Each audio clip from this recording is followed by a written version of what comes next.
Hey baby, guess what? Mm, I got emails that my full body stuff is gonna come in today. Mm-hmm. Mm-hmm. The base stations and the truckers, the 5 3.0s. Mm-hmm.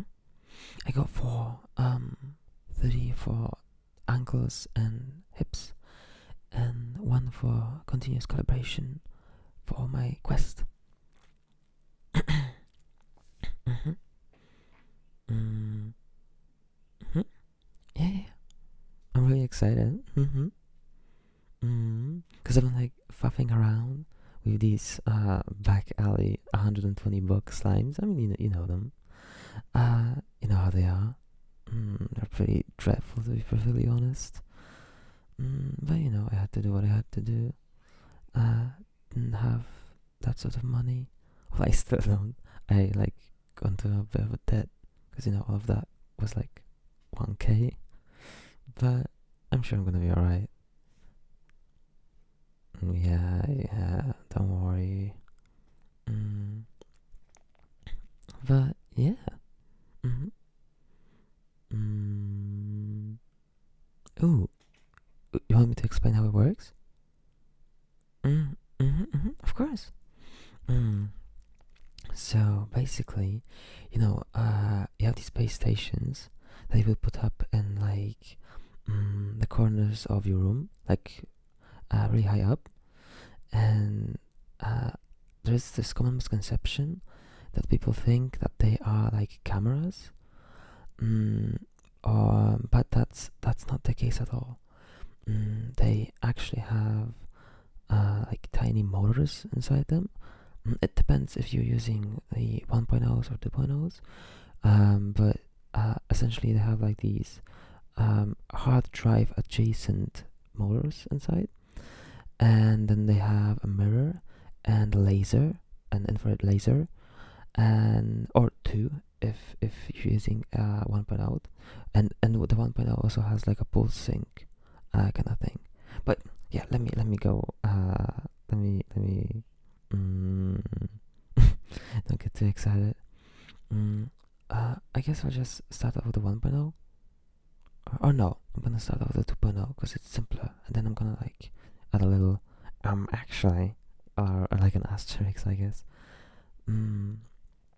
So the 2.0s have just one motor, and they have a laser, have an IR laser, and basically what they do is they send out a vertical and horizontal plane like across your room, one after another, at really high speeds, and the little grooves on stuff like the trackers or controllers or headsets, they are basically infrared sensors, and they detect when a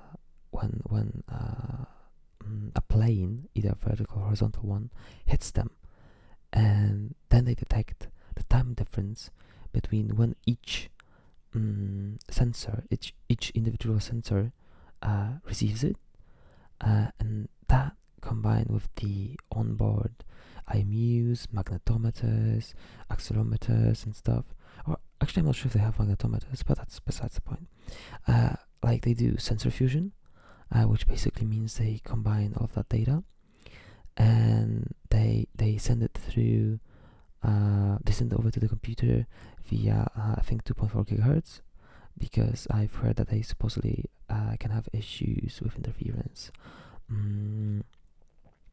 And that's how they determine their position and rotation.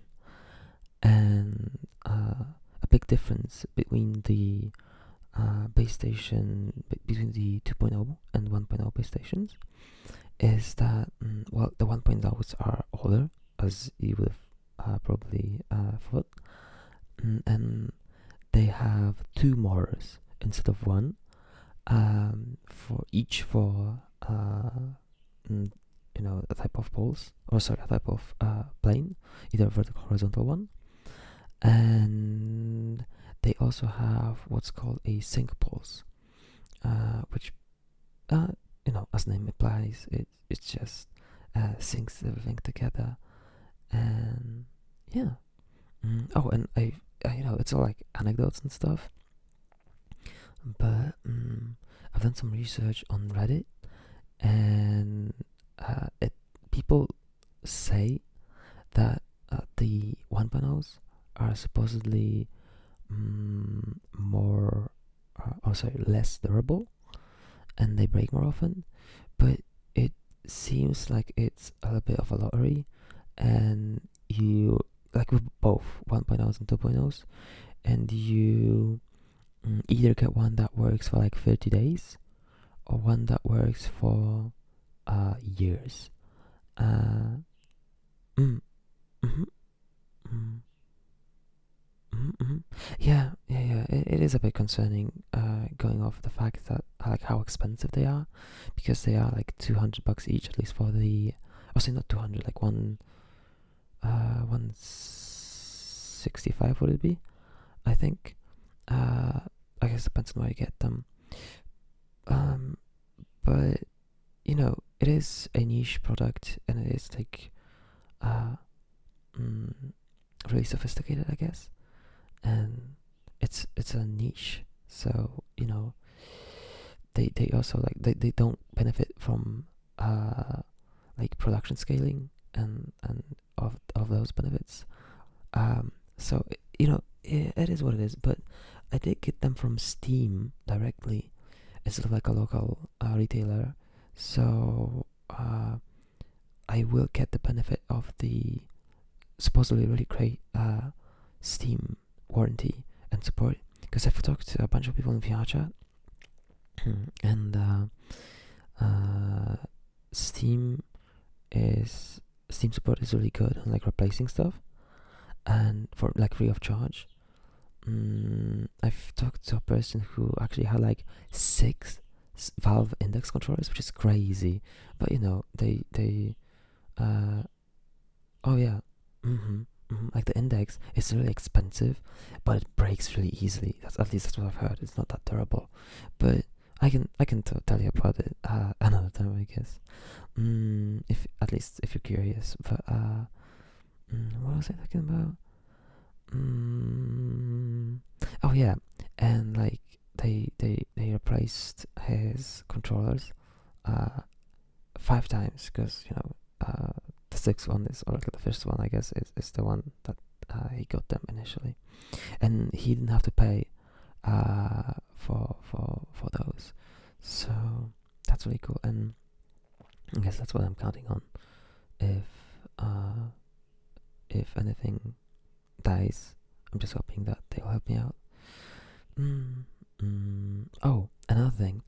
I've heard tips from people that you're supposed to like run them constantly. Like it's the same idea as with hard drive motors, like in a NAS or in a server. The thing that wears them out the most is the startup and shutdown procedure. So it's better to run them constantly, supposedly. And that's why like the 2.0s have 2 standby modes, like a sleep mode and a standby mode. So, and one of them basically, I think the sleep mode just turns off the laser and keeps the motor running, and the other one shuts it off completely, so nothing's moving. But it's difficult, because I've heard that they do have a high pitch whine, which will make sense, as like hard drives do as well. But I've heard it's a lottery, and you can either get one that is really quiet or one that is really loud. I've talked to a person that had like 4, and 1 or 2 of those were extremely loud, and the other were like you couldn't hear them. But I guess we'll see. I think I don't really want to run them constantly, because I do use VR a lot, I know. But I'm worried of like sleeping and such, and it being really annoying, because even with the Quest 3, I don't know if you know, but the Quest 3 has a thing with like the power like a step down circuit, that when it charges, it can like dislike different types of chargers, and it can make like a whining noise, and I'm good with it when I'm in headphones, but when I'm not, it's bad, and I can hear it pretty clearly. So, like, I think I might just shut them down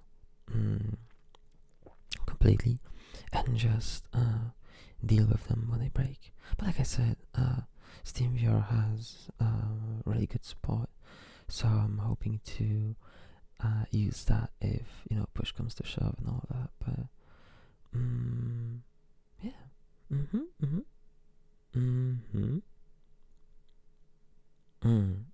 Yeah. Yeah, it is. It's really interesting. Like, obviously, you can tell by my excitement. I just love this tech. But yeah, thank you for letting me yap your ear off. Mm-hmm. Mm-hmm. Love ya.